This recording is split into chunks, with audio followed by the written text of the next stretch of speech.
और इसी के साथ अगली बड़ी खबर का रुख करते हैं। पश्चिम बंगाल में छापेमारी के दौरान ईडी के अधिकारियों पर हुए हमले को लेकर सियासी पारा बढ़ चुका है। बता दें कि जिस समय ईडी की टीम को हमले का अब निशान मिला और जैसे पता चला कि अब उन्हें निशाना बनाया जा रहा है, तो उस समय ईडी अधिकारियों के साथ सीआरपीएफ के सिर्फ 27 ही जवान थे।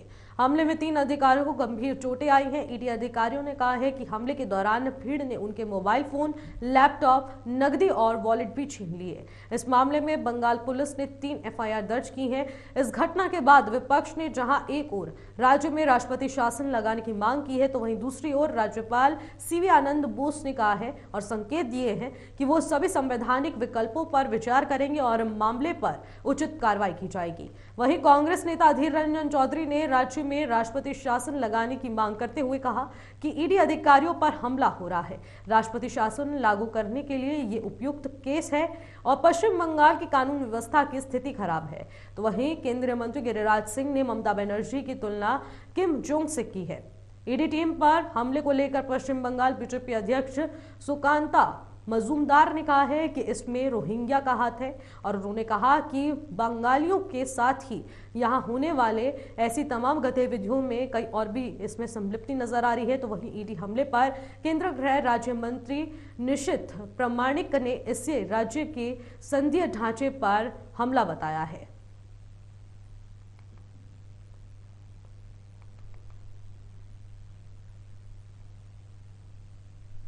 और इसी खबर पर अधिक जानकारी के साथ न्यूज रूम से लाइव हमारे संवाददाता नागेंद्र भाटी जुड़ चुके हैं। नागेंद्र, अब ईडी पर एक बहुत बड़ा हमला होता है जब एक मामले को लेकर ईडी जांच करने टीएमसी नेता के घर पहुंचती है, लेकिन इसके बाद इस पर भी सियासत शुरू हो चुकी है। राष्ट्रपति शासन लगाने जैसी नौबत आ चुकी है। क्या कुछ जानकारी है? देखिए निशीद, पश्चिम बंगाल की यदि बात करें तो वहां पर राशन घोटाले की लगातार जांच ईडी की तरफ से की जा रही है। और कल जब ईडी की तरफ से छापेमारी की गई टीएमसी नेता के यहां पर, तो सैकड़ों की तादाद में लोगों ने ईडी की टीम पर हमला किया और कई अधिकारी थे जिनको जो बुरी तरह से घायल हो गए। उसके बाद से ही लगातार सियासी पारा पश्चिम बंगाल के अंदर चढ़ा हुआ है। चाहे राज्यपाल की बात करें तो जो राज्यपाल की तरफ से चेतावनी दी गई है उसमें भी साफ साफ ये कहा गया है कि जिस तरह की हरकतें और जो लॉ एंड ऑर्डर है उसको ताक पर रखकर पश्चिम बंगाल के अंदर हो रहा है, उससे लगता है कि सरकार अपना काम पूरा ठीक से नहीं कर रही है और इस पर राजनिवास की तरफ से कोई भी संवैधानिक फैसला लेने के लिए वो स्वतंत्र हैं। तो ये इससे माना जा रहा है कि जो चेतावनी राज्यपाल ने दी है वो राष्ट्रपति शासन के लिए दी है। और बीजेपी के जो प्रदेश अध्यक्ष हैं वहां पर उनकी तरफ से भी, सुकांत मजूमदार, उनकी तरफ से भी राष्ट्रपति शासन की मांग वहां पर की गई है और कहा गया है कि ये जो लोग थे जिन्होंने ईडी पर हमला किया है ये रोहिंग्या हैं। अभी तो ये ईडी अधिकारियों पर हमला हुआ है, इसके बाद जो आम बंगाली है उसके साथ भी इसी तरह की जो वारदात हैं वो आगे होंगी। और ये सिर्फ बीजेपी की तरफ से ही विरोध नहीं है। आप देखिए, इंडिया अलायंस का हिस्सा है कांग्रेस की तरफ से भी लगातार सवाल उठाए जाते रहे हैं सुरक्षा को लेकर और लॉ एंड ऑर्डर को लेकर। कानून जिस तरह से वहां बिगड़ा हुआ है उसको लेकर कांग्रेस भी चिंतित है और कांग्रेस के नेताओं की तरफ से भी राज्यपाल से मांग की गई है कि पश्चिम बंगाल में राष्ट्रपति शासन लगाया जाए। तो अब बिल्कुल जो पश्चिम बंगाल के अंदर एकदम सियासी पारा जो है वो चढ़ा हुआ है और टीएमसी चारों तरफ से घिरती हुई दिख रही है। बिल्कुल नागेंद्र, और इसी पूरे मुद्दे को लेकर केंद्रीय मंत्री गिरिराज सिंह ने ममता बनर्जी की तुलना किम जोंग से की है और उसके बाद इस पूरे मामले को लेकर ममता बनर्जी का क्या कुछ स्टेटमेंट आया है, क्या कुछ जानकारी है?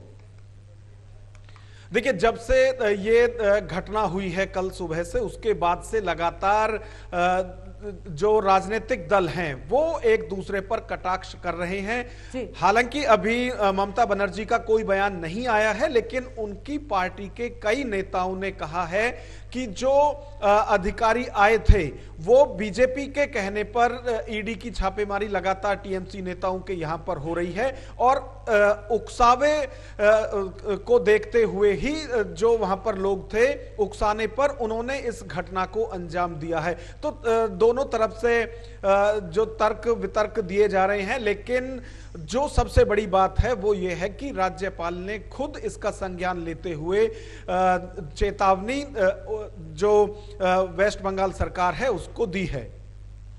बिल्कुल, और जिस तरीके से आप पूरे मामले की व्याख्या कर रहे हैं कि इतना बड़ा मामला हो चुका है कि उपराज्यपाल और राज्यपाल इसका संज्ञान लेने को तैयार हो चुके हैं और राष्ट्रपति शासन लगाने जैसी नौबत आ रही है, तो इसको लेकर तमाम ऐसे सियासी गलियारों में हलचल तो देखने को मिल रही है। लेकिन सबसे बड़ा घोटाला राशन घोटाला है जिसको लेकर ईडी ने छापेमारी की थी।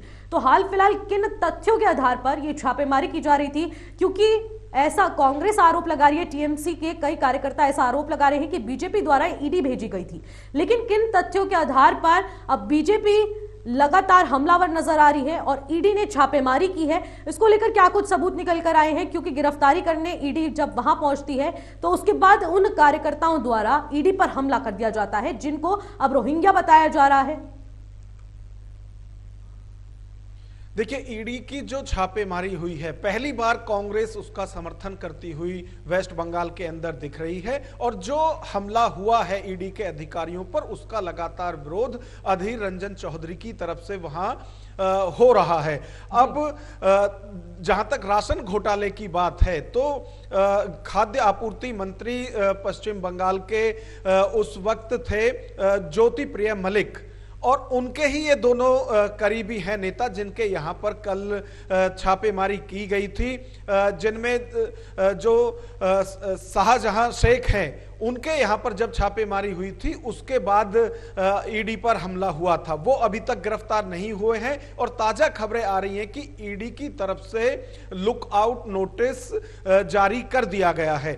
दूसरा जो गिरफ्तारी हुई है टीएमसी नेता की, शंकर आध्य जो हैं वो भी पूर्व खाद्य आपूर्ति मंत्री के करीबी हैं और उनको भी देर रात 12:30 बजे ईडी ने गिरफ्तार किया है। उनके ससुराल का जो घर है वहां पर छापेमारी की गई थी और वहां से 8 लाख रुपए कैश ईडी को मिला है। उसके बाद रात 12:30 बजे उनकी गिरफ्तारी हुई है। हालांकि उनकी गिरफ्तारी का भी विरोध प्रदर्शन किया गया और काफी हंगामा रात में हुआ था, लेकिन उन्हें अरेस्ट कर लिया गया है। लेकिन जो दूसरे टीएमसी के नेता हैं जिनके घर के बाहर हमला हुआ था ईडी पर, उनके लिए लुकआउट नोटिस जारी कर दिया गया है। बिल्कुल नागेंद्र, बहुत बहुत शुक्रिया तमाम जानकारी के लिए। और ये मामला आखिरकार पश्चिम बंगाल में तूल पकड़ता जा रहा है क्योंकि राशन घोटाला सबसे बड़ा मुद्दा हो चुका है जिसको लेकर ईडी लगातार छापेमारी कर रही है।